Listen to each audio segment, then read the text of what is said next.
Dalawa Senado natin ngayon.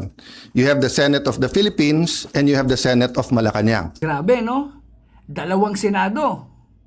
Dalawang komite. Isang komite ng mga bopol. Tagapagtanggol ng sindikatong magnanakaw sa kaban ng bayan. Grabe. Ang Blue Ribbon Committee ni Senator Dante Marcoleta, ang target, yung mastermind at mga asong politiko na nagnanakaw sa gobyerno. Pero etong hearing etong meeting na ginawa neto ni Eric Silvestre, anak ng puta, ang target yung mga witness para pasinungalingan ang lahat ng mga sinasabi tungkol sa nakawan sa ating bayan. Ibang klase talaga. Kung noon si Saldico, sabi ni Joel Villanueva, si Dracula nilagay sa blood bank.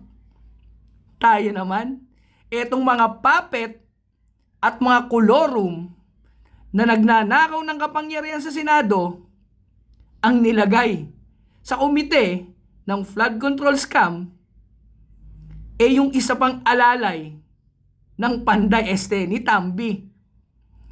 Tanga na lang talaga ang maniniwala dito sa mga kakampi ng inaapi. Ingat!